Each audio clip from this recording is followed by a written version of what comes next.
Bismillahirrahmanirrahim. Assalamualaikum warahmatullahi wabarakatuh. Alhamdulillahirabbil alamin. Allahumma shalli ala sayyidina Muhammad wa ala ali sayyidina Muhammad. Sahabat beriman yang dirahmati Allah dimanapun Anda berada, saya doakan semoga Anda semuanya diberikan nikmat sehat, diberikan ketinggian derajat, diangkat derajatnya oleh Allah Ta'ala, dibukakan pintu rezeki yang melimpah ruah dan berkah berlimpah. Amin. Beriman, kalau ingat rezeki itu, yang diingat ya cuma satu, Allah Subhanahu wa Ta'ala. Kalaupun kita ikhtiar kita itu adalah sebagai amal solih kita. Jangan menuhankan ikhtiar. Memang betul, kata A'agim, harus kerja 5 As.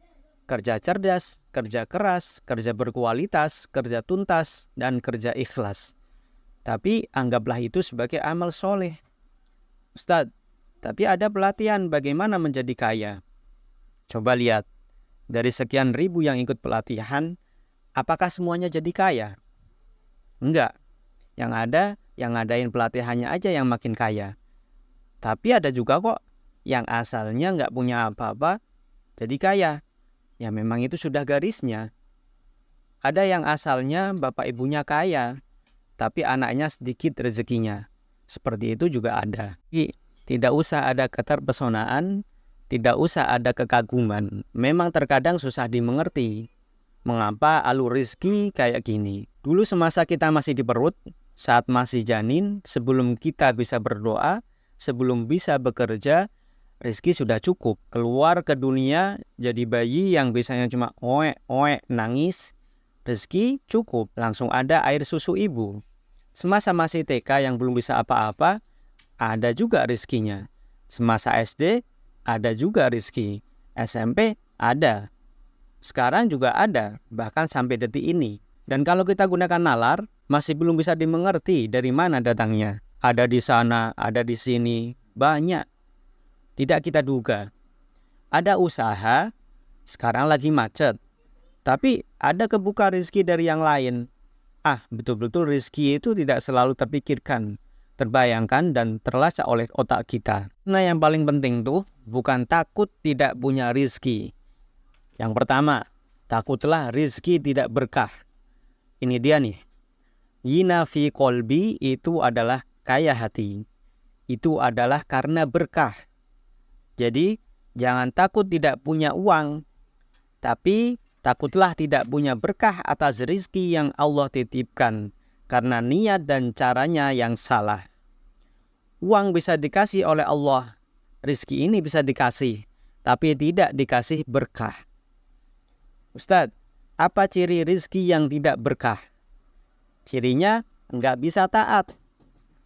Kalau rezekinya tidak berkah, dia susah sholat, susah Jumatan, susah baca Al-Quran. Pokoknya nggak membawa kebaikan bagi dunia akhiratnya. Hanya seneng ngumpul-ngumpul gitu aja. Rezeki yang tidak berkah itu tidak ada tenaga untuk membuat kita berdekatan dengan Allah dan beramal soleh untuk makhluk-makhluk Allah lainnya. Dan rezeki yang tidak berkah itu mendorong kepada maksiat nantinya. Jadi bawaannya tuh nyenengin diri, muasin syahwat, muasin nafsu, muasin keinginan. Nggak untuk bekal di akhirat. Inti daripada barokah itu kan kebaikan yang banyak dan langgeng.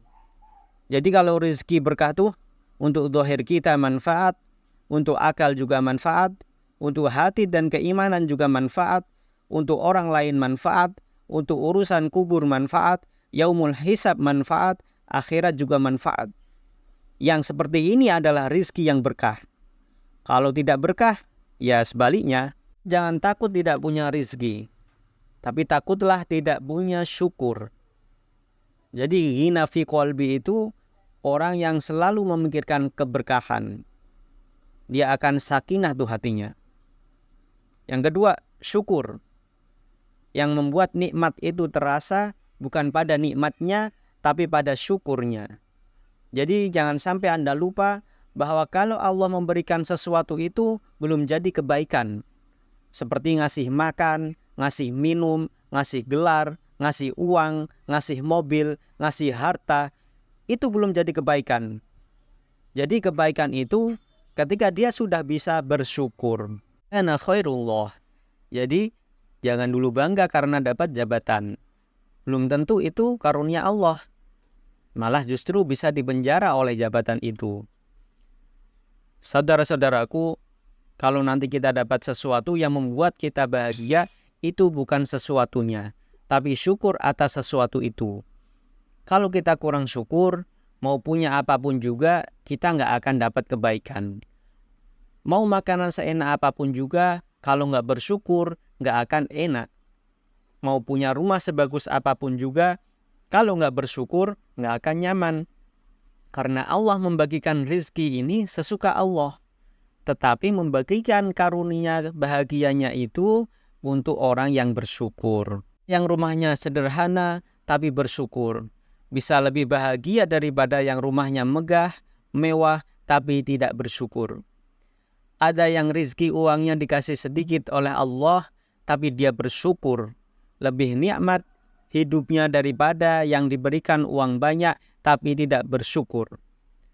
Jadi yang harus kita miliki itu adalah syukur atas nikmat dan karunia-Nya. Beriman yang dirahmati Allah, jangan pernah bosan berusaha dan teruslah bekerja. Setelah dapat, jangan lupa kita bersyukur supaya kita bahagia dengan apa yang kita dapat. Insya Allah dengan bersyukur, Allah cukupkan rizki kita. Silakan simpan dan share video ini. Semoga Allah senantiasa istiqomahkan kita untuk berusaha dan bersyukur. Sekian dari saya. Jika ada yang kurang, mohon dibukakan pintu maaf sebesar-besarnya. Karena yang sempurna hanyalah milik Allah Subhanahu wa Ta'ala. Sekian, semoga bermanfaat. Wassalamualaikum warahmatullahi wabarakatuh.